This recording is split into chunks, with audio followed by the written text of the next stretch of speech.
हवा की जो बेटी है वो ज़्यादती का शिकार हुई है। ਬੱਚੀ ਆਈ ਹੈ ਸਪਾਰਾ ਪੜ੍ਹ ਕੇ ਤੇ ਉਹਨੇ ਕਿਹਾ ਕਿ ਮਮਾ ਕਾਰ ਸਾਹਿਬ ਨੇ ਕਿ ਮੇਰੇ ਨਾਲ ਗਲਤ ਹਰਕਤ ਕੀਤੀ ਹੈ। ਕਹਿੰਦੇ ਪਾਪਾ ਇਹਨੇ ਮੈਂ ਉਹਨਾਂ ਨੂੰ ਦੱਸਿਆ, ਫਿਰ ਕੱਪੜੇ ਉਤਾਰੇ ਨੇ ਬੱਚੀ ਦੇ ਤੇ ਉਤਾਰ ਕੇ ਤੇ ਫਿਰ ਮੈਂ ਰੱਖੇ ਨੇ। ਫਿਰ ਅਸੀਂ ਥਾਣੇ ਤੇ गए हैं। नेशनल पॉइंट की वीडियोस को लाइक करें, सब्सक्राइब करें और बेल आइकॉन पर जरूर क्लिक कीजिए ताकि हमारी आने वाली तमाम वीडियोस आप तक पहुंच सके। बिस्मिल्लाहिर्रहमानिर्रहीम। नेशनल पॉइंट से मैं हूँ फरहान ज़फ़र। शेखुपुरा में इस वक्त मौजूद हैं और बड़े अफसोस के साथ एक दफ़ा फिर कहना पड़ेगा, एक और हवा की जो बेटी है वो ज़्यादती का शिकार हुई है। और बताते हुए भी शर्म आ रही है कि वो कौन फ़र्द था जिसने इसके साथ ज़्यादती की। ये बच्ची जो है वो सिपारा पढ़ने जाती थी और उसी मदरसे के जो कारी साहब हैं उसने इस बच्ची को ज़्यादती का निशाना बनाया है। वालदा भी मौजूद हैं, बच्ची भी मौजूद है। जानेंगे मामला हुआ कैसे और इसकी अब केस की जो प्रोसीडिंग है वो कहाँ तक पहुँची है। अस्सलाम वालेकुम। वालेकुम अस्सलाम।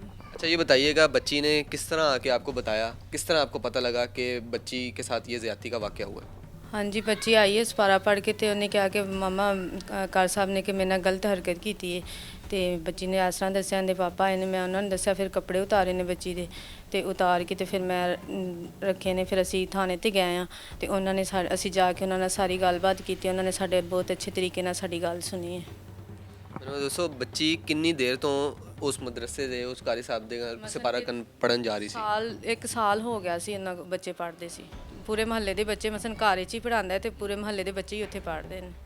ਤੇ ਸਾਲ ਦੇ ਵਿੱਚ ਕੋਈ ਐਸਾ ਵਾਕਿਆ ਹੋਇਆ? ਨਹੀਂ, ਅਸੀਂ ਲੇਕਿਨ ਬਾਹਰੋਂ ਲੋਕਾਂ ਕੋਲੋਂ ਸੁਣਿਆ ਸੀ ਤੇ ਸਾਨੂੰ ਨਹੀਂ ਸੀ ਯਕੀਨ ਹੋਇਆ। ਸਾਨੂੰ ਇਹ ਹੀ ਸੀ ਕਿ ਨਹੀਂ ਬਾਈ ਇਸ ਤਰ੍ਹਾਂ ਦੇ ਨਹੀਂ ਹੋ ਸਕਦੇ, ਲੇਕਿਨ ਸਾਡੀ ਬੱਚੀ ਨਾਲ ਹੋਇਆ ਤੇ ਸਾਨੂੰ ਪਤਾ ਚੱਲਿਆ ਹੈ। ਅੱਛਾ, ਤੁਸੀਂ ਕਹਿ ਰਹੇ ਹੋ ਕਿ ਲੋਕੀ ਦੱਸਦੇ ਸੀ ਕਿ ਉਹ ਬੰਦਾ ਸਹੀ ਨਹੀਂ ਹੈ, ਲੇਕਿਨ ਤੁਸੀਂ ਯਕੀਨ ਨਹੀਂ ਕਰਦੇ ਸੀ, ਤੁਸੀਂ ਬੱਚੀ ਨੂੰ ਉਧਰ ਭੇਜਦੇ ਰਹੇ ਹੋ। ਹਾਂਜੀ, ਹੋਰ ਵੀ ਬੱਚੇ ਜਾਂਦੇ ਸੀ। ਮੈਂ ਕਿਹਾ ਕਿ ਦੂਸਰੇ ਵੀ ਬੱਚੇ ਪੜ੍ਹਦੇ ਨੇ, ਸਾਡੇ ਵੀ ਪੜ੍ਹਦੇ ਨੇ, ਕਿ ਬਾਈ ਇਸ ਤਰ੍ਹਾਂ ਦੇ ਲੱਗਦੇ ਹੀ ਨਹੀਂ ਹੈ। ਤੇ ਇਸ ਵਜ੍ਹਾ ਤੋਂ ਫਿਰ ਬਾਈ ਜਦੋਂ ਸਾਡੀ ਬੱਚੀ ਨਾਲ ਹੋਇਆ ਤੇ ਫਿਰ ਸਾਨੂੰ ਪਤਾ ਚੱਲਿਆ। ਲੇਕਿਨ ਉਹਨਾਂ ਬੱਚਿਆਂ ਨਾਲ ਇਸ ਤਰ੍ਹਾਂ ਦੀ ਹਰਕਤ ਨਹੀਂ ਹੋਈ ਹੋਏਗੀ ਤੇ ਦੂਸਰਾ ਬੱਚੀ ਜਾਂਦੀਆਂ ਸੀ ਮਾਵਾਂ ਵੇਖਣੀਆਂ ਕਿ ਬਾਈ ਨਹੀਂ ਪੜ੍ਹਾਉਣ ਡਿਆ ਜਾਂ ਦੂਸਰੇ ਬੱਚੇ ਪੜ੍ਹਾਉਣ ਡਿਆ ਨੇ, ਜਾਂ ਉਹ ਇਸ ਤਰ੍ਹਾਂ ਕਰਕੇ ਉਹ ਵਾਪਸ ਆ ਜਾਂਦੇ। ਉਹਨਾਂ ਨੇ ਬੱਚੇ ਆਪਣੇ ਹਟਾ ਲਿਆ ਸੀ, ਲੇਕਿਨ ਬੱਚੇ ਮੇਰੇ ਪੜ੍ਹਦੇ ਸੀ ਉੱਥੇ, ਟਿਊਸ਼ਨ ਵੀ ਉਹਨਾਂ ਘਰ ਜਾਂਦੇ ਸੀ ਤੇ ਸਪਾਰਾ ਵੀ ਉੱਥੇ ਹੀ ਪੜ੍ਹਦੇ ਸਨ। ਬੱਚੀ ਨੇ ਕਦੀ ਆ ਕੇ ਦੱਸਿਆ ਹੋਇਆ ਕਿ ਕਾਰੀ ਸਾਹਿਬ ਇੰਝ ਦੀ ਹਰਕਤ ਕਰਨਾ ਚਾਹ? ਹਾਂਜੀ, ਮੈਂ ਪੁੱਛਿਆ ਸੀ ਲੇਕਿਨ ਨਹੀਂ ਕਿ ਨਹੀਂ ਕਾਰ ਸਾਹਿਬ ਨਾਲ ਸਬਕ ਸੁਣ ਕੇ ਨਾ ਤੇ ਮੈਨੂੰ ਛੁੱਟੀ ਦੇ ਦਿੰਦੇ ਨੇ ਤੇ ਹੋਰ ਕੋਈ ਕਿਸੇ ਕਿਸਮ ਦੀ ਕੋਈ ਗੱਲ ਨਹੀਂ ਕਰਦੇ। ਤੇ ਲੇਕਿਨ ਉਸ ਦਿਨ ਜਿਸ ਦਿਨ ਕਿ ਮੈਂ ਇਹਨੂੰ ਕਿਹਾ ਸੀ ਬੇਟਾ ਕੋਈ ਗੱਲ ਹੋਏ ਨਾ ਤੇ ਆ ਕੇ ਤੁਸੀਂ ਮੈਨੂੰ ਦੱਸਣਾ ਹੈ, ਤੇ ਜਿਸ ਦਿਨ ਇਹ ਹਰਕਤ ਹੋਈ ਹੈ ਨਾ ਤੇ ਇਹਨੇ आ के उससे टाइम ही मैंने दसी सारी गलबात। सही है। ये जिस तरह उन्होंने बताया कि उनकी जो रेपुटेशन थी वो ख़राब थी और बता भी रहे थे उनको कुछ लोग कि इस तरह के वाक़यात होते हैं। और लम्हा फ़िक्रिया ये भी है, ये भी मैं ज़रूर कहना चाहूँगा कि अवेयरनेस इस तरह होनी चाहिए। पता नहीं कब तक इस तरह की बच्चियाँ जो हैं वो निशाना बनती रहेंगी और कब इसका जो है वो मुस्तकिल सद्देबाब हो सकेगा। ज़ैनब अलर्ट बिल था, वो ज़ैनब बच्ची के नाम पे ही था और उसके बाद भी ये बच्ची मौजूद है। आप देख सकते हैं क्या फ़ायदा हुआ उस बिल का भी और क्या फ़ायदा हुआ इस तरह के कानून का जब ये काम आप रोक ही नहीं सके। ये बताइएगा कि उस वाक़े के बाद बच्ची ने जब आपको बताया उसके बाद पहला आपने काम क्या किया? उसके खिलाफ FIR कटवाई, उनके घर गए, क्या मामला किया? ਅਸੀਂ ਉਹਨਾਂ ਦੇ ਘਰ ਨਹੀਂ ਗਏ ਸੀ, ਅਸੀਂ ਕਿਸੇ ਨੂੰ ਵੀ ਨਹੀਂ ਦੱਸਿਆ ਸੀ, ਸਿਰਫ ਇਹਦੇ ਪਾਪਾ ਨੂੰ ਦੱਸਿਆ। ਇਹਦੇ ਪਾਪਾ ਨੇ ਸੀ ਕਿ ਥਾਣੇ ਤੇ ਗਏ ਆ, ਜਾ ਕੇ ਅਸੀਂ ਇਹਨਾਂ ਨੂੰ ਪਹਿਲੇ ਆਏ ਆ। ਅਸੀਂ ਉਹਨਾਂ ਨੇ ਕਿਹਾ ਕਿ ਤੁਸੀਂ ਉਹਨੂੰ ਬੰਦੇ ਨੂੰ ਵੇਖੋ। ਅਸੀਂ ਇਹਨੂੰ ਵੇਖਿਆ ਕਿ 2 ਵਜੇ ਬੱਚੇ ਪੜ੍ਹਾਉਂਦਾ ਹੈ ਤੇ ਅਸੀਂ ਇਹਨੂੰ ਵੇਖਿਆ, ਉਹਨੂੰ ਫੜਾ ਦਿੱਤਾ। ਫਿਰ ਅਸੀਂ ਸਾਰੇ ਗਏ ਉੱਥੇ ਜਾ ਕੇ ਫਿਰ ਅਸੀਂ ਜੋ ਉਹਨਾਂ ਨੇ ਕਰਨਾ ਸੀ ਪਰਚੇ ਦੀ ਕੱਟਣਾ ਸੀ, ਜੋ ਕੀਤਾ ਉਹਨਾਂ ਨੇ ਉੱਥੇ ਬੜਾ ਅੱਛੇ ਤਰੀਕੇ ਨਾਲ SHO ਨੇ ਸਾਡੀ ਗੱਲ ਸੁਣੀ ਹੈ। ਬਹੁਤ ਅੱਛਾ ਉਹਨੇ ਸਲੂਕ ਕੀਤਾ ਸੀ ਕਿ ਉਹਨੇ ਸਹੀ ਜੋ ਹੋਣਾ ਸੀ ਉਹਨੇ ਆਪਣਾ ਕੀਤਾ ਹੈ। ਉਹ ਕਾਰੀ ਸਾਹਿਬ ਐਸੀ ਮੁਹੱਲੇ 'ਚ ਰਹਿੰਦੇ ਸੀ? ਹਾਂਜੀ ਭਾਈਆ, ਬੈਕ ਸਾਈਡ ਤੇ ਗਲੀ ਦੇ ਵਿੱਚ ਹੀ ਘਰ ਹੈ ਉਹਨਾਂ ਦਾ, ਨਜ਼ਦੀਕ ਹੀ ਹੈ ਘਰ ਸਾਡੇ। ਹੁਣ ਤੁਸੀਂ ਇਹ ਦੱਸੋ ਕਿ ਹੁਣ ਕਾਰੀ ਸਾਹਿਬ ਜੇਲ੍ਹ 'ਚ ਹੈ, ਬਾਹਰ ਹੈ, ਕਿੱਧਰ ਹੈ? ਹਾਂਜੀ, ਹੁਣ ਬਾਹਰ ਆਏ ਨੇ, ਜ਼ਮਾਨਤ ਦੀ ਹੱਦ ਤੱਕ ਇਹਨਾਂ ਦੇ ਪਾਪਾ ਨੇ ਸਟਾਮ ਦਿੱਤਾ ਹੈ।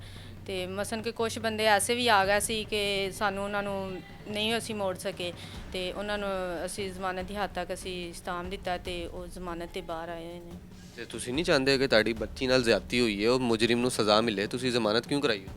ਹਾਂਜੀ, ਫਿਰ ਭਾਈ ਉਹ ਵਿੱਚ ਹੁਣ ਐਸੀ ਕੋਈ ਗੱਲ ਬਣ ਗਈ ਸੀ ਕਿ ਫਿਰ ਸਾਨੂੰ ਮੰਨਣਾ ਵੀ ਪੈ ਗਿਆ ਸੀ ਤੇ ਲੇਕਿਨ ਅਸੀਂ ਜ਼ਮਾਨਤ ਤੱਕ ਕਰਵਾਈਏ। ਅਸੀਂ ਅੱਗੇ ਕਾਨੂੰਨ ਤੇ ਫੈਸਲਾ ਰੱਖਿਆ ਹੈ, ਅੱਗੇ ਵੇਖੋ ਕੀ ਅੱਲਾ ਚੰਗਿਆ ਕਰੇਗਾ, ਬਿਹਤਰ ਕਰੇਗਾ।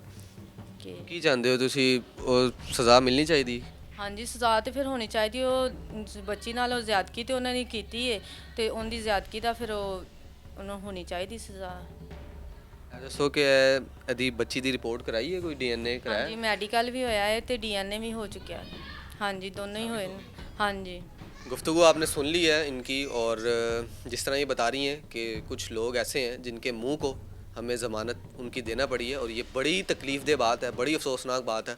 और इस तरह जो है वो पता नहीं इस जराइम का ख़ात्मा हम कर सकेंगे और इस तरह की जराइम की रेशो को रोक सकेंगे, लेकिन असल मकसद यही है।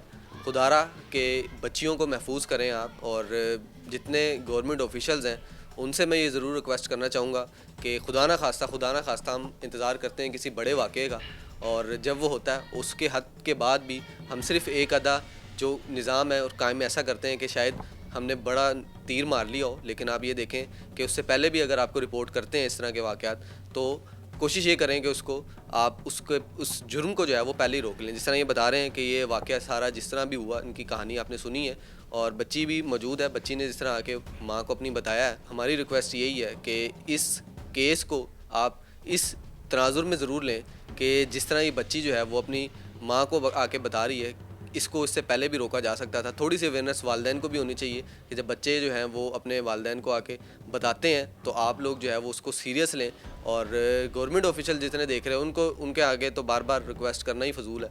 क्या फ़ायदा हुआ उस ज़ैनब अलर्ट बिल का जब ये दरिंदे जो हैं उसके गिरफ्त में नहीं आ पाते और वो ज़मानत पे बाहर आ जाते हैं। ये बच्ची जो है ये छोटी सी मौजूद है, और मेरी बड़ी ख्वाहिश है ये पाकिस्तान की बच्चियाँ जो हैं इनको खुदारा महफूज किया जाए। और हम बड़ी इस तरह की स्टोरीज़ करते हैं और दिल फटता है हमारा, और लोग जो हैं वो हमें ही बाज़ों का तनकीद का निशाना बना देते हैं। आप क्यों दिखा रहे हैं ये जुर्म जो है ये माशरे में हो रहे हैं, और हम ही इनकी अवेयरनेस आपको इस तरह देते हैं कि खुदारा इसको बढ़ने से पहले रोक लिया जाए। ये बच्ची ने जिस तरह आके बताया, और उसकी माँ कहती थी कि मुझे बता दिया करना, लेकिन बदकिस्मती से ये वाक़या जिस दिन हुआ और उसी दिन जो है वो आके इसने बच्ची ने बताया।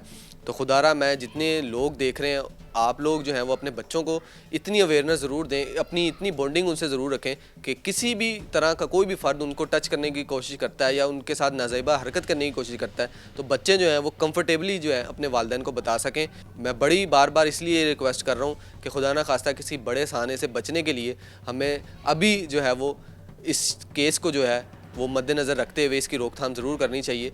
लेकिन जब मैं ये कहूँगा कि जब पानी जो है वो सर से गुजर जाता है फिर ही जो हमारे हुकूमती अरकान है वो हरकत में आते हैं, फिर ही मीडिया हरकत में आता है। उससे पहले जितना मर्ज़ी चीखो पुकार कर लें वो वहीं की वहीं हद तक रह जाता है।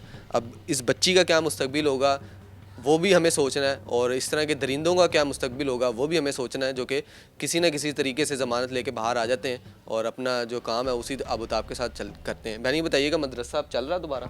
ਨਹੀਂ ਮਦਰਸੇ 'ਚ ਨਹੀਂ ਪੜ੍ਹਾਉਂਦੇ ਸਨ, ਆਪਣੇ ਘਰ ਵਿੱਚ ਹੀ ਪੜ੍ਹਾਉਂਦੇ ਨੇ। अब जा रहे हैं बच्चे? ਨਹੀਂ ਕੋਈ ਬੱਚੇ ਨਹੀਂ ਜਾ ਰਹੇ ਉਹਦੇ ਕੋਲ, ਜਿਹੜੇ ਬੱਚੇ ਪੜ੍ਹਦੇ ਸੀ ਉਹ ਵੀ ਹਟ ਗਏ ਨੇ, ਉਹਨਾਂ ਨੇ ਆਪਣੇ ਮਾਪੇ ਨੇ ਸਾਰੇ ਬੱਚੇ ਹਟਾ ਦਿੱਤੇ ਨੇ।